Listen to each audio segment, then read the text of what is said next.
Barron Trump had taken hundreds of flights before, but this one was different. He was traveling alone, something he rarely did.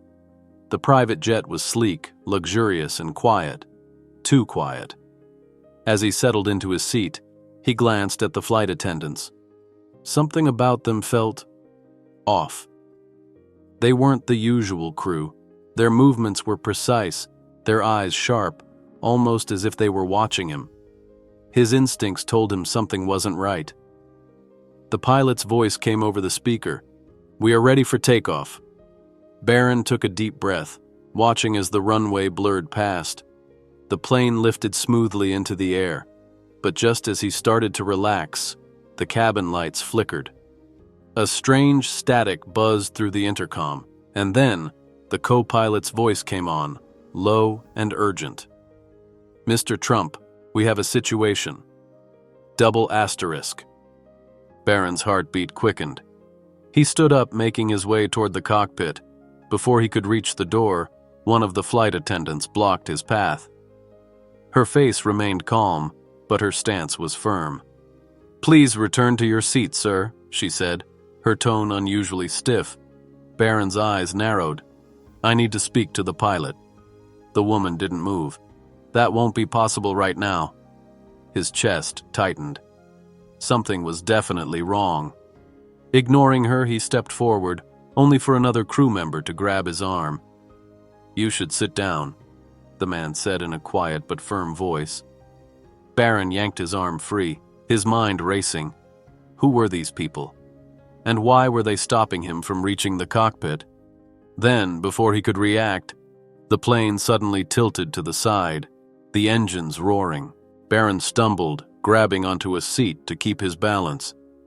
The pilot's voice crackled through the speakers.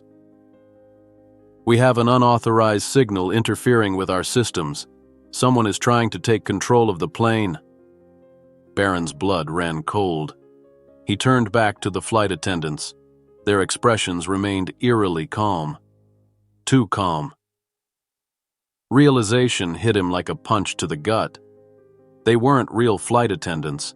They were part of whatever was happening. His heart pounded as he stepped back. "Who are you?" he demanded. The woman sighed, removing a small earpiece from her ear. "Mr. Trump," she said softly, "it's best if you don't ask questions you're not ready to hear the answers to." Barron clenched his fists. "Tell me what's going on. Now."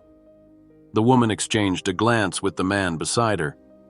Then she whispered, "This flight isn't heading where you think it is." Double asterisk. Adrenaline surged through Barron's veins. He took a deep breath, forcing himself to think. He needed to get to the cockpit. That was his only chance. The jet was still tilting slightly, struggling against whatever system was interfering with it. Barron saw his opening. Without warning, he lunged forward, shoving past the fake flight attendants and sprinting toward the cockpit door. Alarms blared. The woman shouted, "Stop him!" But Barron was already at the door, slamming his fist against the emergency override panel. The lock clicked open. He threw himself inside, locking the door behind him. The pilot looked up, sweating. "Mr. Trump, we're under cyber attack. Someone is trying to hijack the jet remotely." Barron's breath came in sharp gasps. "Can we stop it?" The co-pilot pointed at a flashing screen. "We have one chance. We need to override the external signal manually, but we need time." Barron turned back toward the locked cockpit door. They didn't have time.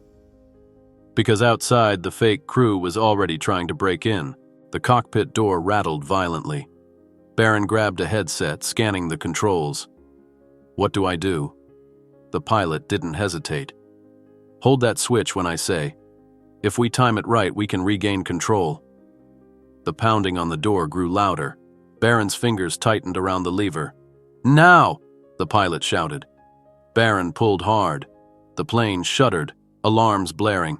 Then, suddenly, everything went still.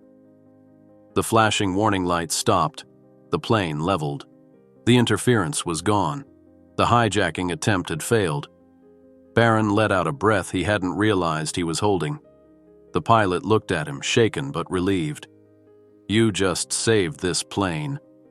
But before Barron could respond, the pounding on the door stopped. Silence. He exchanged a glance with the pilot. Then, slowly, he unlocked the cockpit door. The cabin was empty. The fake flight attendants? Gone. No trace of them anywhere, as if they had never been there. Barron's heart pounded. Who were they? And what did they really want? And if you love unraveling mysteries, subscribe to this channel and hit the bell icon, so you never miss a story like this.